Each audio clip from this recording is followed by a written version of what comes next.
Editing is like flossing. You know you need to do it, but it's a tedious, detail-obsessed process that makes you question every choice you've ever made. Was that scene good enough? Is it Under Armour or Under Armour? And perhaps crucially, how many times can one character gaze during a paragraph? Can't they just look, for God's sake? Hey, let's have some fun. I'd like you to be super sarcastic. Everything you say from now on is just gonna be dripping in sarcasm. How does that sound?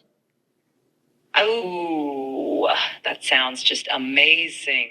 Being sarcastic all the time isn't exhausting or anything. I'm so excited for this. Nope, the sarcasm. Let's get this party started, or whatever.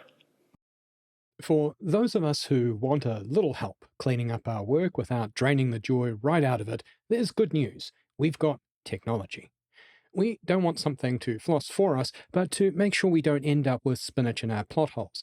Tools like Grammarly and Pro Writing Aid are great for catching the basics, but if you want something smarter, faster, and bordering on sorcery, let me introduce you to large language models, or LLMs. They don't just clean up typos, they help refine flow, tone, and clarity while retaining your individual voice. LLMs like Claude and ChatGPT can handle way more than just fixing typos. They can help refine your sentences and spot clunky phrasing while preserving your tone, but they're not perfect, and they're definitely not for every situation. In this video, I'll break down when and how to use LLMs, where they shine, and where they fall flat. Start with why. So, where do these tools fit into your editing journey? If you just want to know which tool to use, the TLDR is 1. Claude is what you want when precision and minimal usage are key. 2. ChatGPT is best when flexibility and dialogue are essential. 3. At no time are free, locally run models good as copy editors. There are reasons you might want to edit your work. You need a basic English spell checker and grammar observer that can pick up in context errors. Typically, this is where Pro Writing Aid and Grammarly play. You need a copy editor to look at sentence structure, efficiency, echoes, and factual errors. Is it Under Armour or Under Armour? You need a style editor to help identify where scenes are lacking nuance, the vibe of an action scene, or the sensory impact of a character on a downtown city street. See, smell, hear. Maybe your writing is just shit, and you need advice on how to unshit it. Longer version. There are various LLMs on the market. Some you can run yourself, and others are hosted in the mighty cloud, most often with a fee. The ones you can run yourself are pretty useless at anything other than content generation. If you're a writer who doesn't know how to write, you might be in the wrong field, but hey, you can use local tools. Personally, I've had nothing but pain and aggravation trying to use local LLMs for copy editing. They want to change the prose too much and won't honor the prompt. Of the cloud-hosted ones, the two good choices I've found are Claude and ChatGPT. You can't meaningfully use either unless you pay, so be mindful of that, but both give you a free option that will let you work out which one's best for you. It's more appetizer than main meal, so prepare your credit card. Claude excels at following the prompt. It's best at this and produces the cleanest output. It has more stringent daily limits, so you can't use it as much. ChatGPT balances managing clumsy prose and adhering to prompts, which is why I've chosen it. However, you need to use the new O1 models to get this, so you won't see the benefit if you are just on the free plan. In my experience, it's better at style enhancement and identification, but can sometimes hallucinate. What is copy editing? Copy editing is not copy writing. Writing copy is something quite different, and many people are using LLMs to do just that. It's why so many websites appear to be copy-pasted versions of each other, and why the internet is almost 100% useless now. Copy editing is the part of your work where we check for spelling, grammar, basic fact-checking like brand names, and sentence structure and flow, ideally to remove overly clumsy prose and echoes. Echoes are the use of the same word or same sounding word close together and jar the reader. Bearing in mind that the fourth category, unshitting your work, is not something I'm interested in, I'll just ignore that and the local model category, focusing on the cloud services. So what we want is to get an LLM to look at what we've written and edit it while understanding context, and not edit our words and provide helpful advice on making it better. They largely suck at great prose, so unless you're quite new on your writing journey, they're unlikely to offer much value as a stylistic editor or copywriter. The thing about LLMs is they learn from the internet, aka the world's largest collection of mediocre writing. They're trained on a base average of human output, which means if you've already got a good writer, these tools might sometimes feel like asking a robot to critique Shakespeare. Too many metaphors, Bill. Consider simplifying. But even the best of us have off days, and that's where LLMs can catch rogue commas or accidental echoes before your editor throws something at you. Seriously, Richard, stop using gaze. It's creepy. The prompt. There's a graphic I remember an old boss sharing with me, which I loved. We want to engineer a response from the machines that doesn't edit our carefully chosen words. They really want to do this and deeply desire it. So we need to stop that. Let me share the prompt I've built to do this, and then I'll go over why it works so you can change it to suit your needs. 1. Please proofread. This section is self-explanatory. We wanted to treat this as the most important facet of our editing. 2, we're going to be super specific about not changing anything. Most LLMs are put into the world by hyper-conservative megacorporations, and they will deeply want to change all of your instances of the word fuck into something else. If you've carefully planted a field of fucks, you don't want the LLM to make that barren. 3. Tone is important. They understand tone pretty well, but if you forego this line, they will often tell you pieces of your prose are incorrect. This is vital if you have characters that think or speak aloud. If you omit this, it will change all the prose into riveting business case speak. 4. We want them to identify clumsy prose, but clearly separate it from spelling and grammar. Spelling can be objectively incorrect, but clumsy prose can be subjectively valuable. 5. We set the writing language. If you're not speaking the King's English, you'll want to set this as your regional dialect. 6. We identify this as a work of fiction, because otherwise the LLMs will get all wrapped around the axle on content. 7. Similarly, we identify the tone because the LLMs know about style guides and will favor formal writing over creative text. We've already told it not to change our tone, but we also want a reference point, so any suggestions have merit. 8. Now, the money shot. We want to break apart the feedback it gives us so we can analyze it and choose which bits we want to accept. By default, they'll just vomit a whole chapter back at you. This section tells it to separate the feedback into logical chunks a human can parse and then shows the original side by side with a suggestion. We also want it to tell us why it made the change so you can understand whether accepting the suggestion is correct. 9. Finally, we want to get it to provide a summary. This lets me see if I stuck the landing on the chapter's intent by whether the LLM understands it. If your chapter sucks, it will tell you here whether it could benefit from clarity enhancements. 10. Then we paste the entire chapter in underneath. We only do a chapter at a time, as ChatGPT sometimes hallucinates with longer blocks, and Claude churns through a lot more usage credits if you have more material. Strengths of each LLM. ChatGPT was trained in a system using humans to rate its responses, which has led it to providing the industry standard for most human-like output. It sounds like a person and is great at generating human-sounding output, especially dialogue. It does, however, hallucinate, especially with older models and longer content. To combat this, we want to use either O1 Mini or O1 Preview. The O1 Preview is excellent, but currently limited within the month. O1 Mini is fine and doesn't have a limit. Claude's been trained differently and, in my experience, is best at prompt adherence and doing the job right. I've yet to have it hallucinate, and the output is the cleanest and fastest to work with. It's severely limited in how much you can use it daily, even with a subscription, so I can't rely on it. But if you edit less per day, then it's the best choice. In summary, 1. Claude provides the best copy editor of the two, but 2. ChatGPT is good enough to succeed and doesn't have painful content limits. It's better at dialogue suggestions and so edges out as the one I pay for. Typical output. Here's the typical output of Claude. Honestly, I feel this is pretty peak perfection, but the limiting factor of Anthropic's model is the cost. My chapters are roughly 1,500 to 3,000 words long, and this means Claude is limited to roughly 5 chapters a day, even with a subscription. I need more than this when I'm editing, but if your workflow does fewer chapters a day, this might be fine.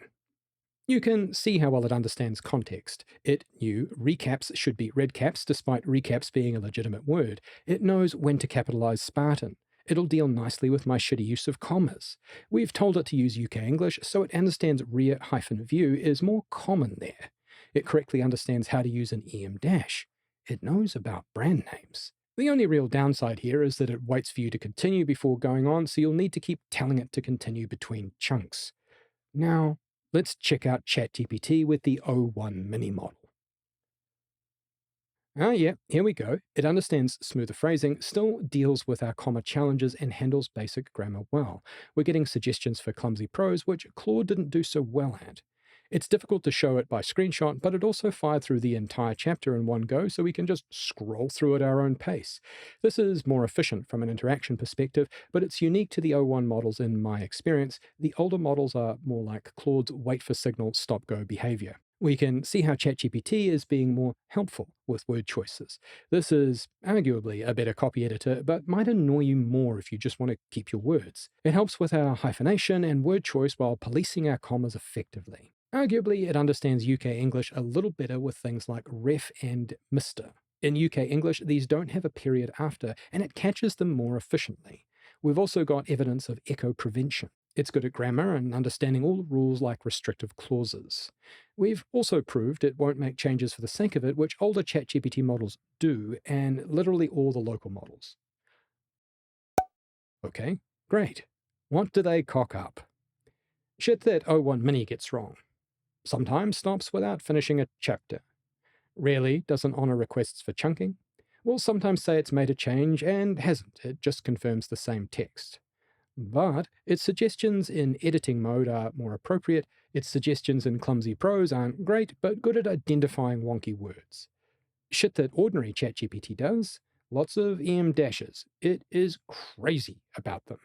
Word substitutions and overly helpful prose alterations. Shit that Claude mucks up. It isn't as helpful with clumsy prose. Its suggestions sound more robotic than creative language, which means there's an extra mental step to get through the gate. What are the risks? Some writers might be concerned about two challenges with Claude and ChatGPT. One, the elephant in the room is the concern that LLMs are stealing authors' work for future training. If you paste your work chapter by chapter into an LLM, can they steal your ideas? Two, are there privacy or copyright implications for using cloud-based services? All right, quick heads up before we dive in. I'm not a lawyer, just a regular person with a general idea of how things might work. When it comes to anything legal, you should absolutely talk to somebody who's actually qualified to give you real advice. Don't go making big business decisions based on the ramblings of some random internet stranger, aka me. This is all just my personal opinion, not legal or financial advice, so if things go sideways, that's on you. Cool? Cool. There's probably a useful framing to start the conversation. Writers wanting to hone their existing work by using advanced editing tools isn't some Orwellian scheme to turn authors into lazy button pushers. The way I think of it is that AI is here to assist, not replace. It's like autocorrect for your imagination. LLMs can spot technical errors and improve clarity, but they lack the creative intuition and emotional depth of human writers. Or they're hammers, and you're the carpenter. You still shape the story, define the tone, and breathe life into your characters. Now, on stealing authors' works. Platforms like OpenAI, ChatGPT, and Anthropic, Claude have strict privacy policies prohibiting using your data to train their models unless you opt in. You should decide whether to trust them based on how much you trust any other megacorporation with your data. Have you found publicly cited examples where OpenAI and Anthropic have stolen user data for training after opting out? Safety might be higher than you assume, but you'll need to make your own call on this. If you are paranoid about this, locally hosted models are the way to go, but refer above, they suck. Now, copyright, or as I like to call it, who owns the output? If an AI edits my story, is it still mine?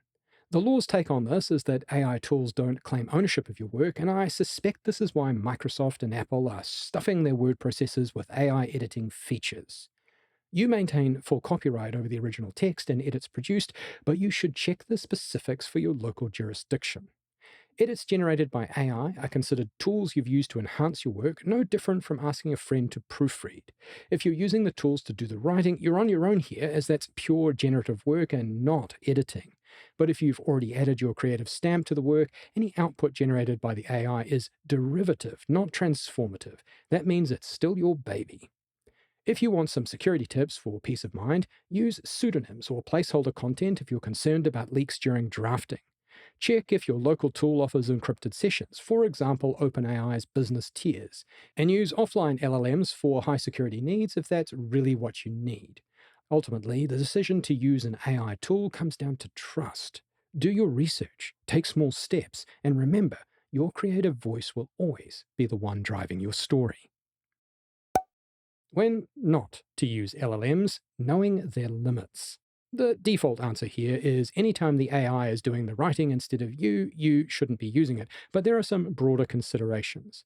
While my goals are to improve efficiency and quality, AI tools aren't one size fits all. Sometimes they're objectively bad. 1. Emotional complexity, the human touch. LLMs can parse sentences, but they can't feel. It's fair to say they don't really know what they're saying, even when they speak with absolute confidence, much like your drunk uncle at a wedding. If you've crafted nuanced character arcs, layered dialogue, or scenes where subtext is the whole point, AI will 100% flatten the emotional beats. Emotional complexity requires understanding the unsaid, how tension builds between characters, how readers interpret silences or contradictions, and even how to build that one joke you started on page 1, book 1, to stick the landing in the final chapter of book 3. LLMs really struggle with this nuance. They can't make stories have meaning. If you relied on AI to go over an argument between two characters, it might fix the grammar, but it probably wouldn't understand one of them as masking heartbreak with sarcasm. The takeaway: save AI for technical passes or flow adjustments. For emotional depth, trust your instincts or like a human editor. We understand what it means to wear a meat suit 24/7. 2. Long-running works, maintaining continuity.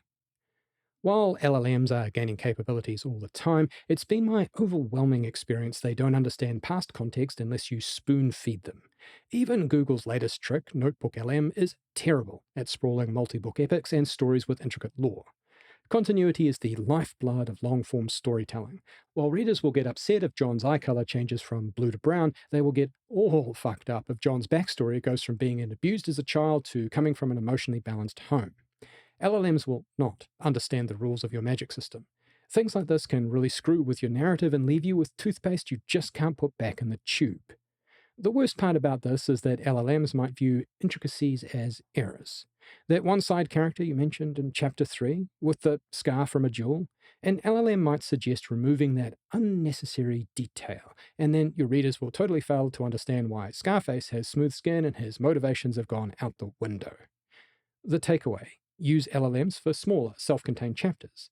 For bigger projects, keep a continuity Bible and use human editors who can grasp the broader picture. I find the combination of Apple Notes and Aeon Timeline the best solution for complexity meets continuity. 3. Niche or technical material. Expertise still matters. Despite speaking with world-shaking authority, AI tools aren't experts in everything.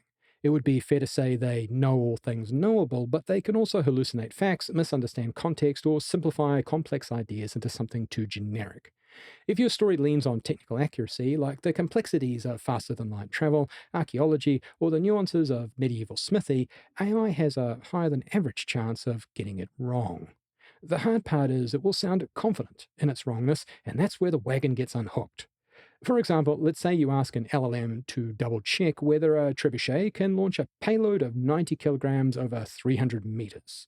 It confidently tells you, absolutely. Is it right? Would your core audience of medieval historians be yelling at their e-reader? Spoilers, I have no idea if a trebuchet can launch a 90-kilogram payload over 300 meters. Let me know in the comments.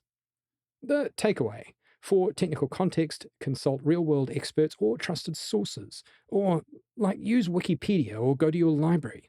AI can speed up the ideation phase of technical material, but it's not authoritative. Let it handle grammar, but not the guts of your research. 4. Early drafts and structural work. The forest, not the trees. Early drafts and world Bibles tend to be messy by design. We want them that way. Rules can stifle creativity. LLMs are far better at polishing sentences than identifying when entire paragraphs or chapters need to be moved, rewritten, or killed with fire. Structural edits require an understanding of pacing, narrative arcs, and thematic resonance. LLMs can suggest sentence smoothing, but if you really need it to tell you to axe a scene entirely, it will miss the mark. It might refine a section and give better word choices, but you really need that trusted beta reader to tell you the subplot sucked and should be scrapped. The takeaway: focus on the big picture during early drafts. Save AI tools for later passes when you've locked the structure and are working on polish. Overcorrections. If you choose not to use my prompt or the models change, you might get output that is overly helpful. This is not, despite what OpenAI or Anthropic might think, actually helpful. The first thing to do if the LLM is giving you stylistic edits is tweak your prompt. If that's not working, try a different model. For example, OpenAI has a few you can choose from. I use O1 Mini for copy editing, but in some areas like dialogue, 4.0 or 4.0 Mini are the superior choices. The second thing to do is to understand that you are the boss. This is a machine, a tool, and even if it sounds super excited, it doesn't know your readers or the emotional nuance you're trying to deliver. So you can just ignore it. I ignore it all the time. Mostly it's good, but sometimes it veers off course. Like any advice, it's up to you to assess the value of it. You may find weighing the suggestions takes time. It probably will at first, but as you work with an LLM more, you'll become adept at quickly recognizing when advice is golden or when you can fire it into the sun. The home truth here is that avoiding frustration with overcorrections helps keep your confidence in the tools. Build your confidence by better prompt engineering, using the right model, and learning to ignore what's not useful. Or, as the late, great Bruce Lee said, accept what is useful, reject what is useless, and add what is specifically your own. Cost versus benefit. These models currently run at about US $20 a month. Is that a good price? I mean, it depends a lot on how much time you have and the quality of your human editor. I know some authors who first or second draft something and then hand it to their editor and blindly accept the edits. I'm just not that trusting. However, some people are and will accept the odd misfire for a faster process. Using an LLM to copy edit your work takes time. Like any self-editing process, it will return some value. Is that worth $20 a month? For me, yes. The good news is you don't need to keep paying $20 a month. You could edit a trilogy in a month, then stop paying. There's an angle here about whether using an AI LLM could replace a human editor. I'm unsure about that. I don't think we've got the data yet that supports it. I think there are some clear instances where machines fail and humans don't, but if those aren't valuable to you, then an AI might replace humans in your workflow. Where LLMs are today, I wouldn't advocate for it, but the risk versus value is totally up to you. What about Pro Writing Aid / Grammarly? The great promise of these tools was to provide a real-time editor with rephrasing techniques built right in. I read an article recently that highlighted why they're not as good as you might think. Apparently, they were birthed from academia. They will often suggest phrases that might be technically correct, but are not how actual humans use words. If you're writing a legal document or academic paper, sure, great. But even when these are set to creative mode, they still favor prose more at home in a business case. I don't know who at Pro Writing Aid needs to hear this, but no human says it will not have a lot of surveillance. You sound like a fucking Terminator. And do we think a human, when shaking hands, is going to say, "It's an actual pleasure"? You sound like you're trying to convince me. You can see why these tools don't work as well as LLMs. They just don't really grok context. It's arguable whether a real pleasure is stronger than an actual pleasure, but what's not arguable is one way will make you sound like a T100. I still run Pro Writing Aid, though, sort of dual-wielding it with LLMs for my editing passes. It's good at catching two things. One, passive voice, and two, repeat sentences that start with the same word. The rephrasing system works great in this context and speeds up the workflow. Many of you will already use PWA or Grammarly. You might wonder why you should use an LLM. The good news is, you don't have to. It depends on what you need. PWA and Grammarly operate at a sentence level, but LLMs can operate at a higher paragraph or chapter level. LLMs are effectively quick, efficient copy editors, and PWA or Grammarly are more like line editors. My workflow. I run a loose 3-pass system. 1. I read the finished book and look for obvious issues. When I first draft my work, it lacks things like descriptions. I'll note characters are at a bar, but not what kind of bar, or that it's snowing, but not how the ice feels on your skin. This first pass allows me to add the missing pieces. I also do a lot of deep cuts here. If a fight scene is too long, I'll rewrite it. If I've described a truck in too much detail, I'll smooth that out. I'll complete structural editing here too, all in the same pass because my brain works that way. Chapters out of order, I'll fix it. Something missing, I'll add it. 2. Second pass. I go through with ProWriting Aid and ChatGPT. I parse a chapter in ProWriting Aid, then copy paste that into ChatGPT with my prompt. I will analyze the outputs and refactor them. Despite sounding a lot simpler, this takes me more time than the first pass. I want to be sure that the content is as smooth and near finished as possible. 3. The humans step in. I bring in human editors and beta readers to review the near final work. I don't expect a lot of structural feedback, but I'm not averse to it. While it's rare, I've tonally changed characters in this phase. If significant changes are needed, I'll rework these chapters and then feed them back to step 2. So what? Ultimately, whether you want to use these tools is up to you. I think you can see the new Claude and ChatGPT models do a great job of copy editing while preserving tone and context, but you need to use a subscription to get this tier of service. My hot take is that this is a really good mechanism to streamline your process and potentially get more value from a real-life human editor. The fewer rookie mistakes they need to catch, the higher value their suggestions will be. Since LLMs only match mid-level human capabilities, deleting the mid-tier errors allows a human copy editor to really shine up your work. Editing doesn't have to be torture. Tools like Claude and ChatGPT won't replace your voice, but they can help sharpen it. Whether you're refining a bestseller or just making sure your characters stop gazing so much, give these tools a try. Got a favorite editing trick or beef with LLMs? Let's talk. Drop it in the comments. You'll find them right below the like button. And hey, don't forget to floss your drafts. Please hang up and try again.